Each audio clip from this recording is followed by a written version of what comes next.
Hello, everybody. Today we're going to do a read aloud, and we're really going to focus in on power. Now, a lot of you yesterday, when we looked at the definition concept map, we're looking at power as in like the energy coming into our homes. I want you to be thinking about power like we did in literature at the beginning of the year when we were looking at our dystopian books, right? A lot of times the kids had the power to make a difference, okay? We're going to be flipping back to that in our next unit as we're reading more literature. I want you to be thinking about, as I'm reading The Scholarship Jacket by Marta Salinas today, I want you to be thinking about the sources of the power in the story, as well as what diminishes somebody's power, okay? It might be another person, it might be a belief set of a certain group of people, but we're going to be exploring that as we go along today. The small Texas school that I went to had a tradition carried out every year during the 8th grade graduation. A beautiful gold and green jacket, the school colors, was awarded to the class valedictorian. The student had maintained the highest grades for 8 years. The scholarship jacket had a big gold S on the left front side and your name written in gold letters on the pocket. My oldest sister, Rosie, had won the jacket a few years back, and I fully expected to also. I was 14 and in the 8th grade. I had been a straight A student since the 1st grade, and this last year had looked forward very much to owning that jacket. My father was a farm laborer who couldn't earn enough money to feed 8 children, so when I was 6, I was given to my grandparents to raise. We couldn't participate in sports at school because there were registration fees, uniform costs, and trips out of town. So even though our family was quite agile and athletic, there would never be a school sports jacket for us. This one, the scholarship jacket, was our only chance. Now, there's some places in there that I want you to be thinking about.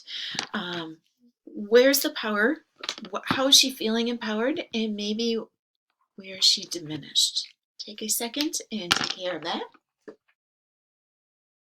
All right, I'm noticing a lot of you noticing that she has a sense of pride, right? There's a strength as a student, and there's definitely, she gives evidence she had straight A's. She talks about her sister having the jacket as well. Parts that she seems a little bit diminished was maybe if we're looking at class, right? She seems like, okay, we will not ever get a scholarship, or not a scholarship jacket, a sports jacket, right? So I'm wondering if there's some classism, right? There's some definitely financial pressures within her family there. I'm going to read on. And again, maybe you want to keep track a little bit of some of those notes of where you're seeing power or lack of power. In May, close to graduation, spring fever has struck as usual with a vengeance. No one paid any attention in class. Instead, we stared out the windows and at each other, wanting to speed up the last few weeks of school. I despaired every time I looked in the mirror. Pencil thin, not a curve anywhere. I was called beanpole and string bean, and I knew that's what I looked like. A flat chest, no hips, and a brain. That's what I had. That really wasn't much for a 14-year-old to work with, I thought, as I absent-mindedly wandered from my history class to the gym. Another hour of sweating in basketball and displaying my toothpick legs was coming up. Then I remembered my PE shorts were still in the bag under my desk where I'd forgotten them. I had to walk all the way back to get them. Coach Thomas was a real bear if someone wasn't dressed for PE. She had said I was good forward and even tried to talk Grandma into letting me join the team once. Of course, Grandma said no. Take a moment. Do you see any motivation, any power there? One of the things that I am noticing is a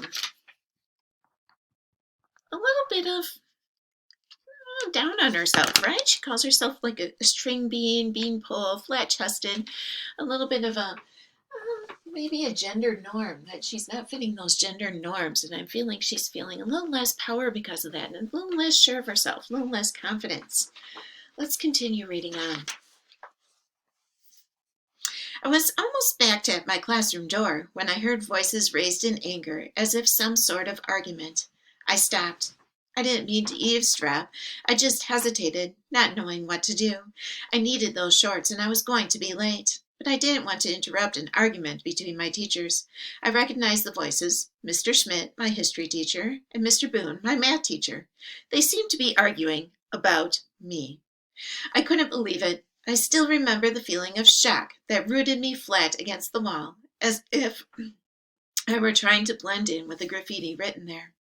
I refuse to do it. I don't care who her father is. Her grades don't even begin to compare with Martha's. I won't lie or falsify records. Martha has a straight A+ average, and you know it. That was Mr. Schmidt, and he sounded very angry. Mr. Boone's voice sounded calm and quiet. Look, Joanne's father is not only on the board, he owns the only store in town. We could say it was a close tie. The pounding in my ears drowned out the rest of the words. Only a word here and there filtered through. Martha is Mexican. Resign. Won't do it. Mr. Schmidt came rushing out and luckily for me, went down the opposite way toward the auditorium. So he didn't see me. Shaking, I waited a few minutes and then went in and grabbed my bag and fled from the room. Mr. Boone looked up when I came in but didn't say anything. To this day, I don't remember if I got in trouble in PE for being late or how I made it through the rest of the afternoon. I went home very sad and cried into my pillow that night so grandmother wouldn't hear me. It seemed a cruel coincidence that I had overheard that conversation. The next day, when the principal called me into his office, I knew what it would be about. He looked uncomfortable and unhappy. I decided I wasn't going to make it any easier for him, so I looked him straight in the eyes. He looked away and fidgeted with his papers on his desk. All right, take a moment. Note where you might be seeing power or lack of it. All right, I am positive a lot of you put down possibly that we're seeing some racism in here, right? We have the proof that Martha might be held back from receiving the award because of her race. They came right out and said, "Oh, she's Mexican, right? She's poor." Again, getting back to the class and the financial pressure there, right? One of the ways that you might be seeing that she's dealing with it is her silence, right? She takes it all in. Yes, she's angry, but she takes it all in, like this confidence almost, right? Another place, if we're looking at other characters, we're looking at the two teachers, right? One of the teachers is being silenced, right? And he's feeling a lot of pressure and being pushed around by board members and other teachers. So there's definitely a conflict of power there, right? And we have that teacher being backed into a corner, right? That rich girl should get the award is what the other teacher's saying. And the other one's like, "Oh, no, I won't do it." Okay. So let's continue on and be aware of power. "Martha," he said, "there's been a change in policy this year regarding the scholarship jacket. As you know, it has always been free." He cleared his throat and continued, "This year, the board has decided to charge $15, which won't cover the complete cost of the jacket." I stared at him in shock, and a small sound of dismay escaped my throat. I hadn't expected this. He still avoided looking in my eyes. "So, if you are unable to pay the $15 for the jacket, it will be given to the next one in line." I didn't need to ask who that was.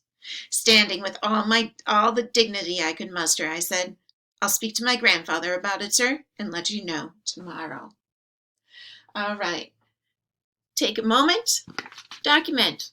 Where are you seeing power? All right. Many of you may have written down.